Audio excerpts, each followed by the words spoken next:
Seigneur, nous te disons merci pour ta grâce et nous te bénissons pour ta parole parce que c'est une grâce, Seigneur, de recevoir ta parole. Ta parole, mon Dieu, est la vérité. Et cette parole, Seigneur, se manifeste dans nos vies au quotidien. Merci pour cette parole de grâce.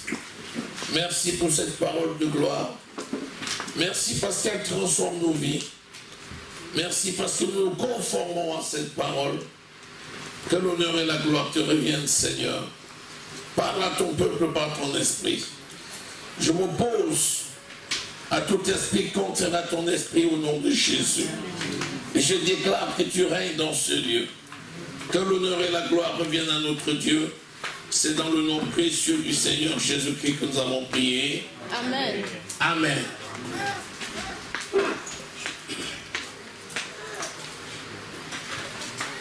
Fais de la parole de Dieu ta priorité.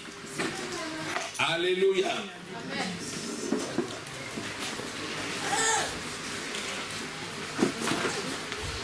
Fais de la parole de Dieu ta priorité. Ici, nous allons parler de l'ordre des priorités. Vous savez, dans la vie, nous sommes tous occupés. Hein? Il y a tellement de choses à faire. Alléluia. Amen. Nous avons des activités diverses. Nous avons des responsabilités diverses. Nous avons des responsabilités professionnelles, il faut assurer.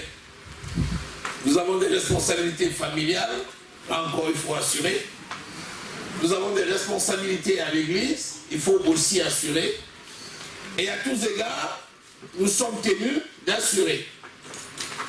Et il est donc important que nous comprenions que tant que nous ne définissons pas un ordre de priorité en fonction des situations d'urgence, nous ne pouvons pas nous en sortir. Et aujourd'hui, nous allons voir que la parole de Dieu, c'est la priorité absolue. C'est-à-dire celle qui est au-dessus de toute autre priorité. L'urgence, c'est ce qui ne peut être différé. L'urgence, c'est ce qui doit être traité immédiatement. Mais dans l'urgence, il y a des notions d'urgence vitale, mais aussi d'urgence relative. Toutes les urgences ne sont pas traitées de la même façon. C'est pourquoi on classe les urgences par catégorie. Il y a des urgences de catégorie 1 parce qu'il y a une vie qui est en jeu. Et si on ne fait rien, cette vie va être perdue. C'est des urgences qui sont dites vitales. Ça n'attend pas, c'est l'ordre absolu de priorité. Il y a d'autres urgences qui sont des situations que l'on ne doit pas laisser traîner, qui doivent être faites rapidement, mais qui peuvent passer après les urgences dites vitales. En général, lorsque l'on ne fait pas quelque chose, c'est parce qu'on ne considère pas que c'est la priorité. C'est parce qu'on considère qu'il y a des choses plus importantes à faire. Aujourd'hui, nous allons mettre à sa place la parole de Dieu dans l'ordre des priorités comme étant absolue. Alléluia. Amen. Marc au chapitre 8, versets 35 à 37.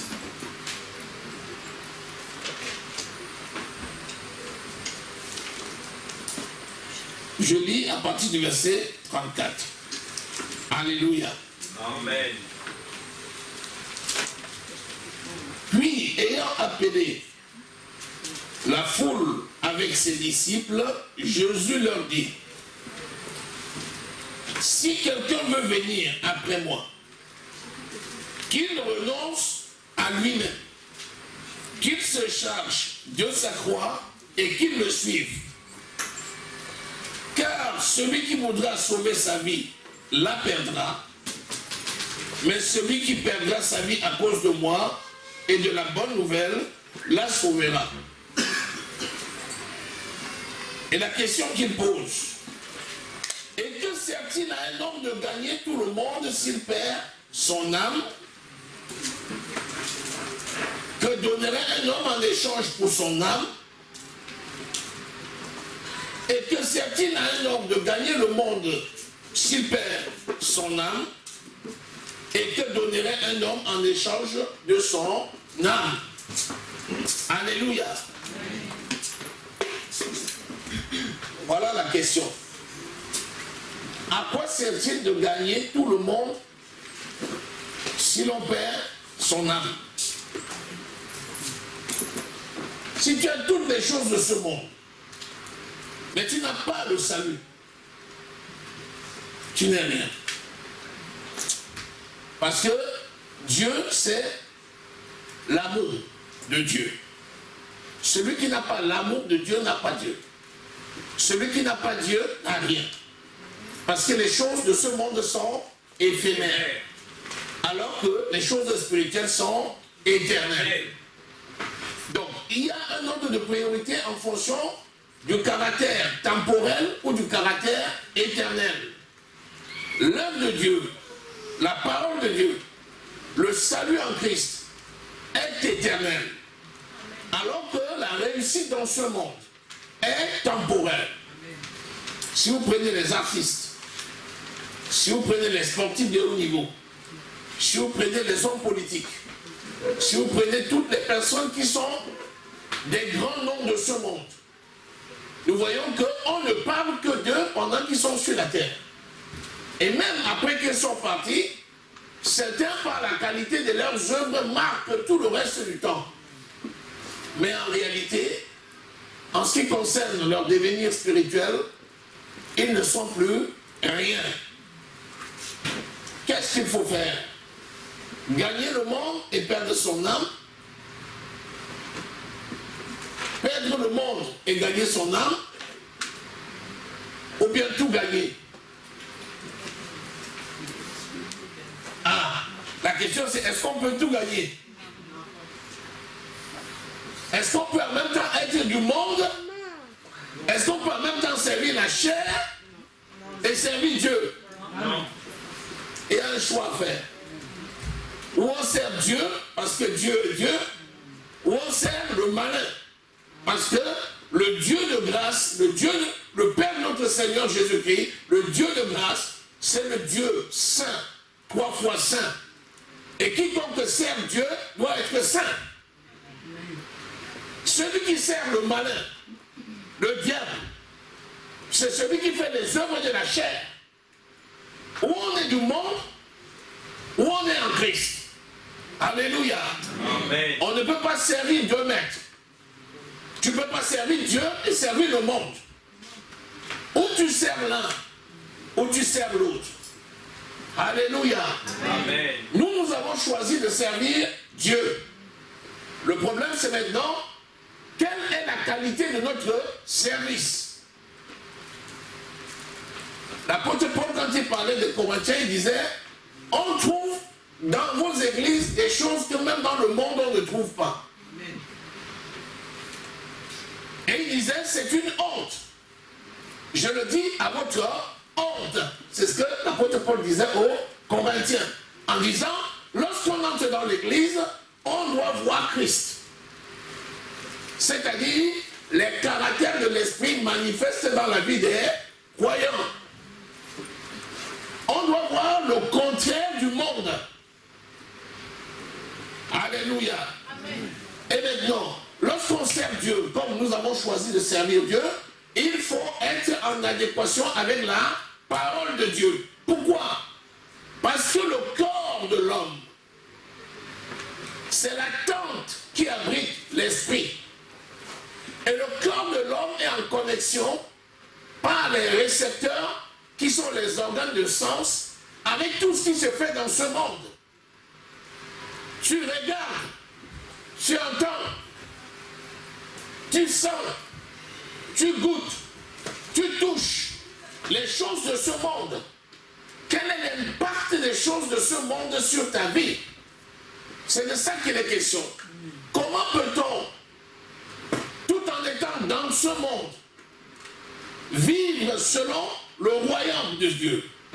Comment peut-on côtoyer les gens de ce monde tout en ayant un comportement qui est celui de l'Esprit de Dieu?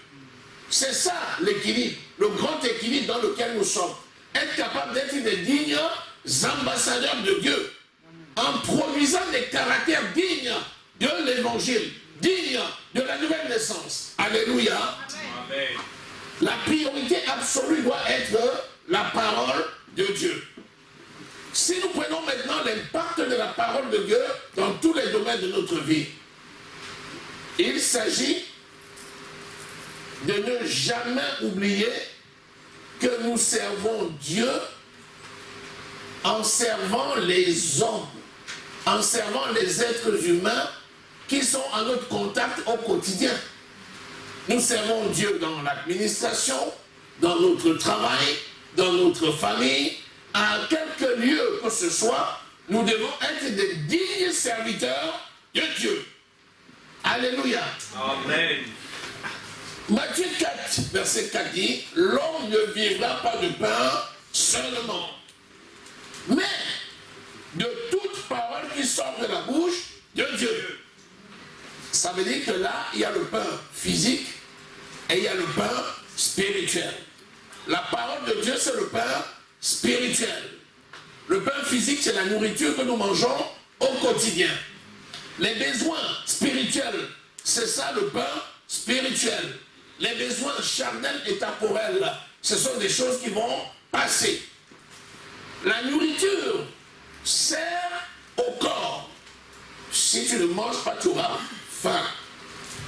Il y a des gens qui disent, maintenant je domine la faim. Oui, tu peux supporter la faim. Mais si tu as faim, c'est normal d'avoir faim. Dans ce corps, si on ne mange pas, on a faim. Mais celui qui a l'esprit, qui assujettit le corps, c'est quelqu'un qui va être capable de dominer la faim, notamment dans des situations comme celui du jeûne.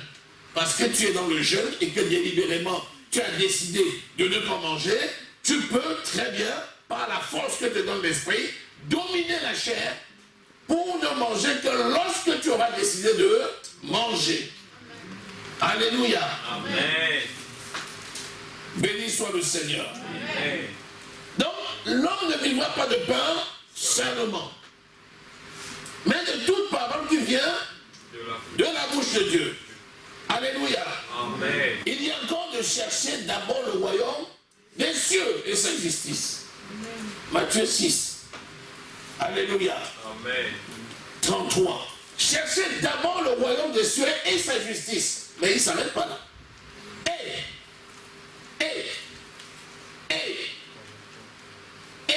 Conjonction de coordination. Et toute chose viendra par dessus.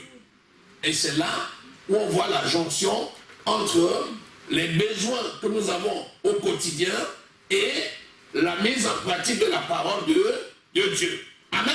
Amen. Bon, là on parle beaucoup de nourriture ce matin. Mais même quand tu parles de nourriture, tu parles de travail, c'est pareil. C'est-à-dire, nous travaillons pour quoi? Est-ce que nous travaillons pour gagner de l'argent et nous nourrir? Est-ce que nous travaillons pour être au service du prochain? Est-ce que le salaire que nous avons, c'est la finalité de notre travail? Ou bien est-ce que le salaire que nous percevons, c'est la conséquence de notre travail? Si quelqu'un considère le salaire comme étant la finalité de son travail, la personne va travailler pour le salaire. Et si tu travailles pour le salaire, tu ne considéreras pas l'être humain pour qui tu travailles. Tu ne considéreras pas la personne à qui tu apportes ton service. Mais si tu considères que le salaire, c'est logique pour quelqu'un qui travaille, mais que ta finalité, c'est de servir Dieu en étant utile aux hommes, à partir de là, tu es dans la volonté de Dieu. Plus que tu feras un travail qui est digne de la parole de Dieu. En ce temps, tu concilies ton travail et la mise en pratique de la parole. Alléluia. Béni soit le Seigneur. Donc, nous pouvons être dans l'abondance et en même temps être dans la mort. Est-ce que c'est l'objectif? Non. Être dans l'abondance et être dans la mort. Parce que tantôt nous avions dit où on sert Dieu, où on sert le malin. Si tu sers Dieu, est-ce que tu manqueras de quelque chose? Nous venons de voir non. Parce qu'en servant Dieu, toute chose viendra par dessus. C'est-à-dire, tout ce dont tu as besoin au quotidien, ça viendra par-dessus. Alléluia. Amen. Ésaïe 59, verset 10. Nous tâtonnons comme des aveugles le long d'un mur. Nous tâtonnons comme ceux qui n'ont point Dieu. Nous chancelons à midi comme la nuit. Au milieu de l'abondance, nous ressemblons à des morts. Il parlait ainsi d'un peuple qui ne craint pas Dieu. Un peuple qui reçoit tout, mais qui chancelle, qui tâtonne, et qui est comme des morts au milieu de l'abondance. Dis-moi un peu, si tu possèdes les biens de ce monde, et si tu perds ton âme, à quoi te sert-il? À rien. C'est ce qui explique qu'on trouve des personnes dans ce monde qui sont réputées par leurs œuvres, des personnes qui sont riches, mais qui meurent de suicide, qui meurent dans le dénuement total, alors que matériellement, ils ont tout. Avoir l'abondance et être comme un mort. Un enfant de Dieu qui délaisse la parole pour être accaparé par son travail au quotidien. Au lieu de servir Dieu, court après le boulot. Pendant des années et des années, il est comme un mort au milieu de l'abondance. J'ai un collègue qui m'a dit un jour, vraiment j'ai un problème. Je lui dis lequel? Il me dit, je ne sais plus m'arrêter. Il dit, pourquoi? Il dit, parce que j'ai trop de travail. Il dit, mais pourquoi tu as trop de travail? Il dit, parce que je suis le garde tout le temps. Il dit, mais pourquoi tu es le garde tout le temps? Il dit, parce que actuellement, il n'y a pas beaucoup de monde, donc il faut travailler. Il dit, mais pourquoi il n'y a pas beaucoup de monde et c'est toi qui vas travailler tout le temps? La seule façon pour moi d'arrêter son raisonnement, c'était de lui demander, mais est-ce que tu réalises un peu que tu parles à un docteur comme toi? Il dit, ah oui, c'est vrai. Il dit, mais pourquoi toi, tu es tellement occupé et pourquoi moi, je ne le suis pas? C'est parce que j'ai fait des choix pour faciliter l'exercice de mon appel. Celui qui, par exemple, se laisse accaparer par le travail au point de ne pas répondre à l'appel du Seigneur, c'est quelqu'un qui va être absorbé par son travail. Et vous savez que ce n'est pas ça qui manque.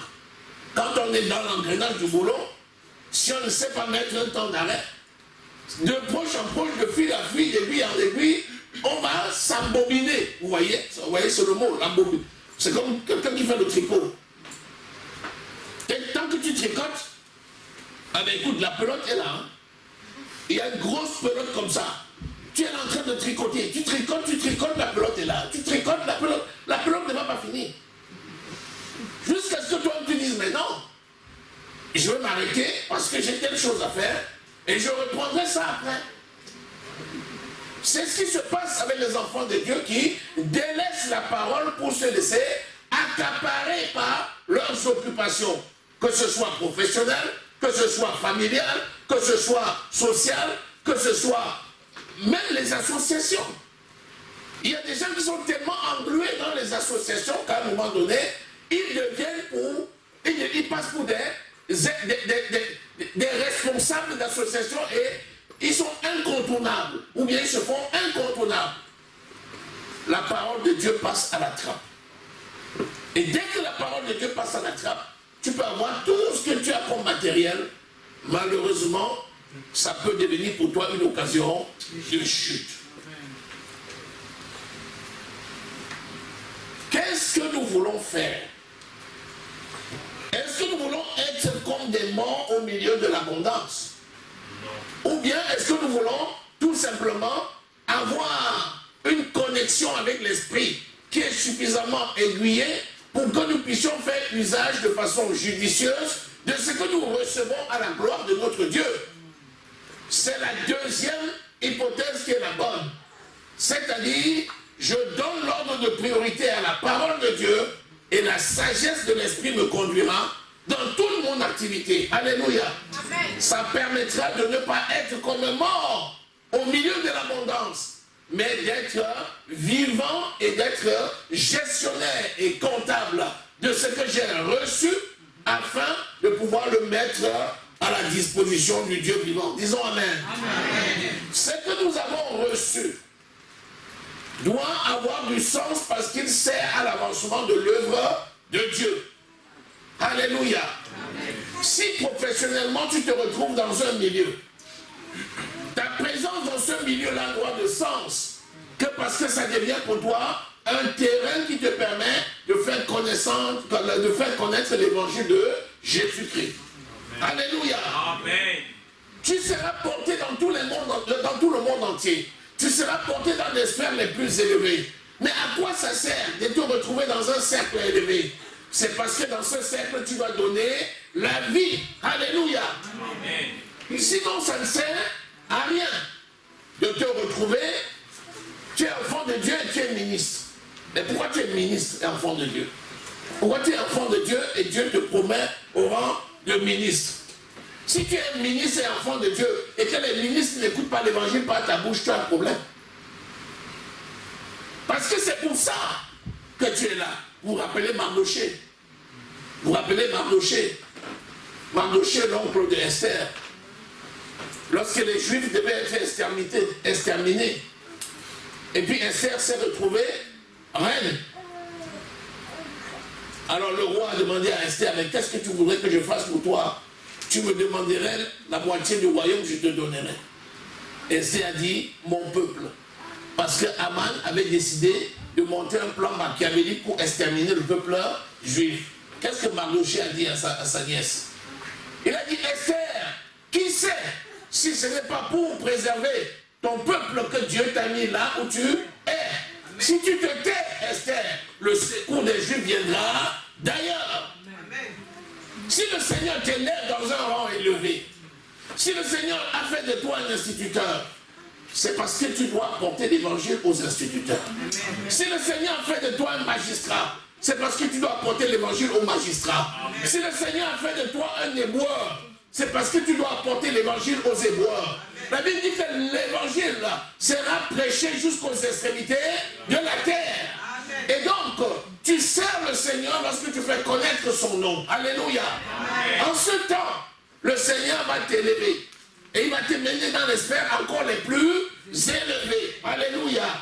Béni soit le Seigneur. Amen. Amen. Amen. Les choses de l'église, c'est les choses de l'église. Là, on parle du boulot. Il ne faut pas mélanger les choses. Dimanche, je serai là. Ne vous inquiétez pas. Mais là, je suis en train de faire mon travail. Je ne dois pas venir mélanger la parole de Dieu avec mon travail. Est-ce que quelqu'un t'a dit de mélanger la parole de Dieu avec ton travail? Est-ce que ton travail est dissociable de la parole de Dieu? On parle ainsi du travail qui est accordé à un enfant de Dieu. Alléluia. C'est pour que tu donnes du sens à ton travail, que Dieu t'a élevé à ce rang. Alléluia. Béni soit le Seigneur. Amen. Amen. Vous savez, il y a Jérémie qui a dit, moi je ne vais plus parler du Seigneur. Amen. Amen. Il a dit, je ne parle plus du Seigneur. Jérémie, le prophète, il a dit, je ne veux plus parler du Seigneur. Parce que quand moi je parle du Seigneur, je n'ai que des problèmes. Alléluia. Amen. Il dit, Jérémie, là, toi, tu te vois toi-même. Tu te dis, ah, quand je parle du Seigneur, tout le monde me tombe dessus. Maintenant, je préfère ne plus en parler. Même Dieu même sait que tout le monde est contre moi quand je parle du Seigneur. Alors le prophète Jérémie l'a dit aussi. Mais est-ce qu'il a réussi à ne pas parler du Seigneur? Non.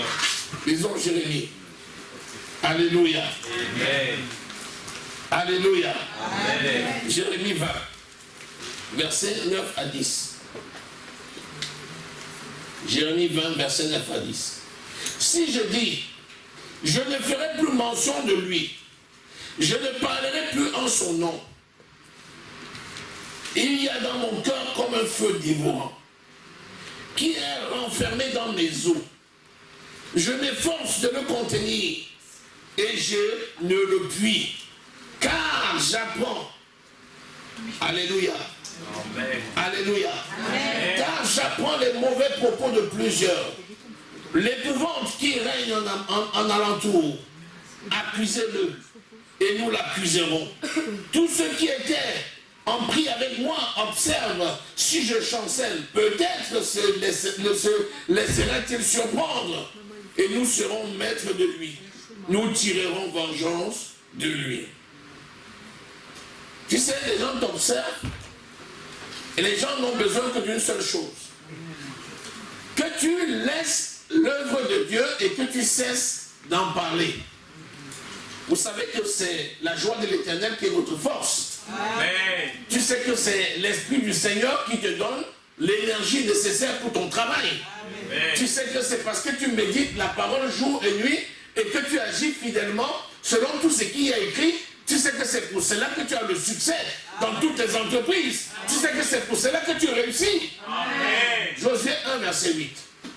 Donc lorsque tu te fortifies et tu te prends courage, et que tu vas de l'avant dans l'œuvre de Dieu, tu as le succès dans toutes tes entreprises.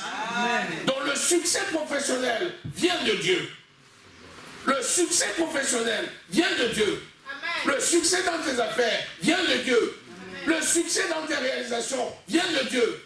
Le succès dans tout ce que tu as pris comme résolution vient de Dieu. Pourquoi? Parce que tu médites ta parole jour et nuit. Amen. Et Jérémie dit, si je décide de ne même plus en parler, je ne puis. Pourquoi? Parce que c'est le feu qui brûle dans les eaux. Amen. Un enfant de Dieu ne peut pas décider d'abandonner l'œuvre de Dieu comme ça. L'Esprit de Dieu va monter en pression. L'Esprit de Dieu va monter en température. Il y aura des situations qui feront qu'à un moment donné, tu ne pourras plus rien faire si ce n'est fait l'œuvre de Dieu. Jusqu'à ce que tu sois le dos au mur. En ce temps, tu diras, j'ai reculé, je n'ai plus d'issue. Seigneur, à qui d'autre irai-je? Tu es la parole de la vie. Est-ce que nous avons besoin d'en arriver là? Non. La parole de Dieu, c'est la vérité. Alléluia. Amen. Alléluia. Amen. Alléluia. Amen. Si tu es dans une position et tu fais l'œuvre de Dieu, tu seras toujours élevé. Tu seras toujours élevé. Même tes ennemis finiront par t'aimer. Amen. Parce que le Dieu que tu sers transforme les cœurs de pierre en cœurs de chair. Amen. C'est l'Esprit de Dieu qui va agir pour baliser ton chemin, pour préparer les personnes autour de toi, pour préparer ton chemin, afin que les gens puissent t'aimer. Alléluia. Amen. Si tu dis, je ne parlerai plus de la parole, l'Esprit de l'Éternel qui habite dans ton cœur va aussi monter en pression et va te dire, la parole, c'est ta vie. Si tu ne parles pas de la parole, ça veut dire que tu négliges ta propre vie. Donc ne soyons pas de ceux-là. Alléluia. Amen. Quand tu fais 2 jours sans prier, est-ce que tu es à l'aise? Non. Tu ne peux pas être à l'aise. Si tu es à l'aise quand tu ne pries pas, pose-toi des questions, c'est que tu as un problème. Tu te réveilles, il est 8 heures, tu te demandes même pas, j'allais prier à 5 heures, qu'est-ce qui s'est passé? Le lendemain, même chose. Le lendemain, même une semaine. Ah, et c'est que tu as un problème. Parce que l'Esprit de Dieu veille sur nous. L'Esprit ne t'a jamais réveillé. Tu es en train de dormir, l'Esprit te réveille, il te dit, prie. Si tu n'obéis pas, tu es bien? Tu ne peux pas être bien. Alléluia. Donc, mettons la priorité absolue dans l'œuvre de Dieu. Et sachons que nous servons Dieu, quel que soit l'endroit où nous nous trouvons. Et par conséquent, nous devons rester des dignes ambassadeurs de Dieu. Alléluia. Béni soit le Seigneur. Amen. Amen. L'apôtre Paul dit, si je n'annonce pas l'évangile, malheur à moi. Malheur à moi si je n'annonce pas d'évangile. 1 Corinthiens au chapitre 9. Il dit malheur à moi si je n'annonce pas l'évangile. Alléluia. Alléluia. Amen. Vous savez, on a l'impression parfois que c'est optionnel. C'est pas optionnel. C'est la nécessité qui nous est imposée. Disons à partir, disons le verset 16.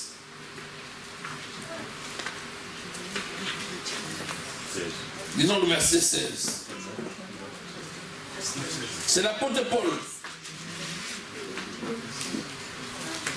Il dit, si j'annonce l'évangile, ce n'est pas pour moi un sujet de gloire, car la nécessité m'en est imposée. Et malheur à moi si je n'annonce pas l'évangile. Si je le fais de bon cœur, j'en ai la récompense. Le verset 11. Mais si, le verset 17. Mais si je le fais malgré moi, c'est une charge qui m'est confiée. Alléluia. Amen. Il dit, hier avec moi j'ai prêché à 3 personnes. C'est déjà pas mal. Aujourd'hui, quartier libre. Ah? Tu penses que ça dépend de toi? Ça ne dépend pas de toi. Si tu dis quartier libre et l'esprit te dit, hey, voilà une personne, je cherchais cette personne depuis très longtemps. Va lui parler. Tu dis, oh non, moi j'avais décidé qu'aujourd'hui je ne prêche pas quelqu'un. J'avais dit 3 personnes à la confession à la fois hier, c'est bien pas mal. Aujourd'hui, je vais m'amuser. Le Seigneur dit non, tu ne t'amuses pas. Voilà telle personne, il a vraiment besoin du salut, va vers lui. Tu fais comment? La nécessité m'en est imposée. Quand l'Esprit nous parle, nous devons faire la volonté de l'Esprit. Et pas notre volonté. Car si je vis, ce n'est plus moi qui vis, c'est Christ qui vit en moi. Alléluia. La nécessité m'en est imposée. Et malheur à moi si je n'annonce pas l'évangile. Tu vas dire, mais comment? Afin là, donc je suis même plus libre de prêcher à qui je veux, de ne pas prêcher à qui je veux. C'est quoi cette histoire-là? Je suis devenu esclave. Oui, tu es esclave de Jésus. Amen. Amen. Hey. Amen. J'ai perdu ma liberté. Oui, tu as perdu ta liberté. Amen. La réalité, c'est que si le Fils de l'homme vous a franchi, vous êtes réellement libre. Amen. Alléluia. Parce que ce n'est pas difficile. Et notre capacité vient de Dieu. C'est le Saint-Esprit. Alléluia. Parce que la vérité, c'est que quand tu sais l'Éternel, tu es rempli de joie. Et quand tu ne le sais pas, tu es triste. C'est pour ça qu'il dit que si je le fais de bon cœur, j'en ai la récompense. Mais si je le fais malgré moi, c'est une charge qui m'est confiée. Quand tu le fais malgré toi, ça devient une charge. Ça devient lourd. Tu traînes les pieds. Oh, je vais aller. Oh, je ne veux plus aller. Oh, je vais parler. Oh, je vais mettre ça pour demain. Et puis tu vois, oh, une voiture s'arrête, la personne entre dans la voiture, oh, elle est partie. Tu dis, oh, merde. Ah, si j'avais su. Si j'avais su. Si j'avais su. Si j'avais su. La prochaine fois que je la vois, je ne vais pas louper. Après, tu apprends que la personne que tu connaissais là, elle est morte. Quoi? Vous savez, nous, dans les hôpitaux, ça nous arrive souvent. Hein. Tu dis, telle personne, là, je veux lui parler de Jésus dans sa condition. Hein, tu dis, non, elle sera encore là demain. Tu dis, tu pourrais aller lui dire 2 mois de partir. Tu dis, non, je suis un peu pressé, c'est rien. Elle sort après-demain, elle sera encore là. Tu viens le lendemain matin, tu as une première nouvelle dans le service, on dit, ah, telle personne est décédée. Qu'est-ce qui s'est passé? En fait, quand les gens écoutent qu'est-ce qui s'est passé, ils croient que tu te préoccupes du mécanisme, mais tu es en train de demander qu'est-ce que j'ai fait en réalité. Et tu prends la résolution, tu dis la prochaine fois, je ne manquerai pas. Nous sommes des serviteurs de Dieu à temps plein. Il y en a qui disent qu'ils servent à temps partiel. Il y a des termes, il y a des gens qui disent qu'ils sont, on dit que certains sont des chrétiens non pratiquants.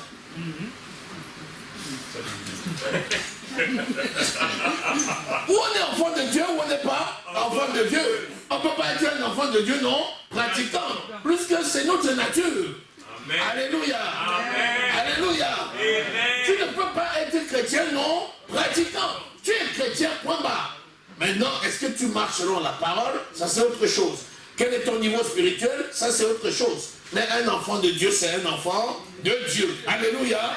L'appel du Seigneur, c'est que il ne faudrait pas que l'œuvre de Dieu devienne pour nous une charge. La parole de Dieu est facile. Alléluia. Amen. Béni soit le Seigneur. Amen. Maintenant, tu te dis, qu'est-ce que ça va m'apporter? Tu sais quand même que l'annonce de l'évangile, tu sais que c'est une arme spirituelle.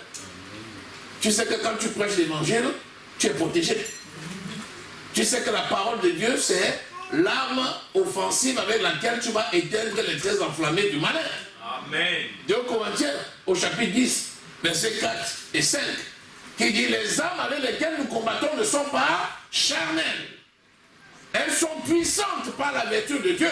Amen. Pour renverser les forteresses.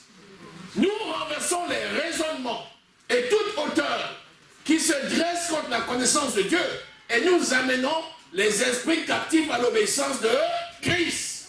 Amen. Lorsque tu fais l'œuvre de Dieu, tu es protégé. Alléluia. Amen. Lorsque tu fais l'œuvre de Dieu, tu as le succès. Amen. Lorsque tu fais l'œuvre de Dieu, tes greniers sont remplis. Amen. Quand tu fais l'œuvre de Dieu, ta sémence se multiplie. Alléluia. Alléluia. Amen. Vous vous rappelez Isaac à Guérard? Il y avait la sécheresse, tout le monde partait. Mais Dieu lui a dit reste, parce qu'il servait l'Éternel. Vous savez que quand les gens sont revenus d'Égypte, il était propriétaire de toutes les terres. Qu'est-ce qui s'est passé? C'est un don de Dieu. Dans l'Église, ceux qui sont actifs prospèrent à tous égards. Amen. Ceux qui sont actifs, parce que c'est la volonté de Dieu. Sinon, à quoi ça? Si tu n'as pas la foi, tu es venu faire quoi ici ce matin? C'est parce que tu aimes le Seigneur que tu es venu. Amen. Mais ce que le Seigneur veut, c'est te voir dans la dynamique. Et à partir de là, son esprit est heureux et il va te promouvoir dans tous les domaines. Dis Amen. Amen. Alléluia. Amen. Donc c'est une arme redoutable qui est la parole de Dieu. Et lorsqu'on la met en pratique, elle t'amène encore de gloire en gloire et de succès en succès. Alléluia. Amen. C'est ça ce que ça veut dire, Josué 1, verset 8. Quand il dit, c'est alors que tu auras du succès dans toutes tes entreprises, c'est alors que tu réussiras. Quand on dit que quelqu'un a réussi, c'est parce qu'il a accumulé une succession de réussites. C'est pour ça le succès. Il a eu des succès, c'est pour ça qu'on dit qu'il a réussi. Quand on voit quelqu'un dit, il a échoué. On dit, il avait réussi ça, il avait réussi ça, il avait fait ceci, il avait fait ceci, mais finalement il a échoué. Non, nous avons le succès par l'Esprit de Dieu, parce que nous mettons en pratique la parole de Dieu. Alléluia. Amen. C'est pourquoi donne la priorité à la parole de Dieu. Commence ta journée par la méditation et la prière. Établis le plan de ta journée dans l'onction du Saint-Esprit. Fais la volonté de Dieu. Marche dans ta journée. Ponctue tes journées des moments de consécration et de prière pour faire un état et continuer d'aller de l'avant. La priorité absolue, c'est la parole de Dieu. Alléluia. Amen. Si tu marches dans la parole, tu vas être riche. N'oublie pas que la richesse, c'est le plan de Dieu pour ta vie. Et quand on dit richesse, elle est d'abord spirituelle. Alléluia.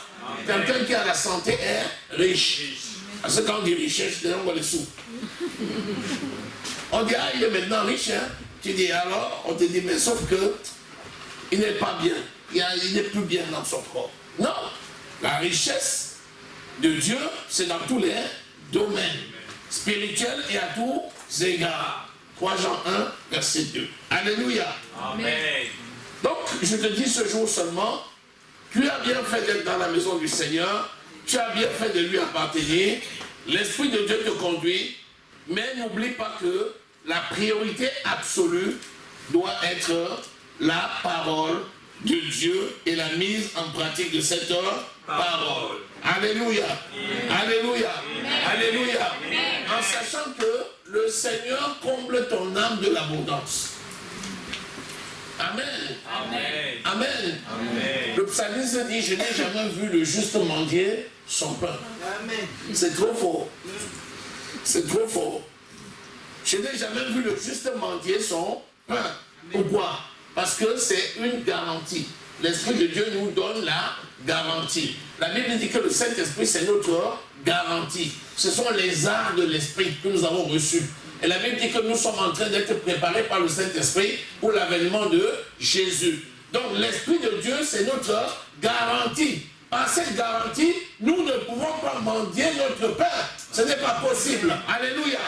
Pour la nécessité de donner la priorité absolue à la parole de Dieu. Amen. Est-ce que quelqu'un a saisi? Est-ce que quelqu'un a reçu quelque chose de plus? Est-ce que ça change quelque chose dans ton habitude? Si tu es d'accord avec moi, acclame l'Éternel des armées, acclame le roi des rois, le Seigneur des seigneurs, bénis l'Éternel, parce que c'est lui qui est votre force. Alléluia. Je te le dis et je te le dis encore. Amen. Ta prospérité est dans le plan de Dieu pour ta vie.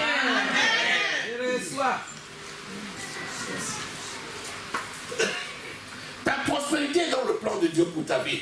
C'est pour ça que nous ne devons pas avoir des yeux qui regardent à court terme. Nous devons voir avec les yeux de l'esprit. Et les yeux de l'esprit voient au long terme. Alléluia. Béni soit le Seigneur. Amen. Amen. Nous allons nous arrêter là en raison du temps. Amen. Seigneur, ta parole est la vérité et tu es le Dieu qui place tes enfants au-dessus. C'est toi, Seigneur, qui nous a donné ton esprit. Et tu nous as donné, Seigneur, de marcher selon ta parole. Merci pour ta parole qui est la vérité. Que l'honneur et la gloire te reviennent. Alléluia. Au nom précieux du Seigneur Jésus que nous avons prié. Amen.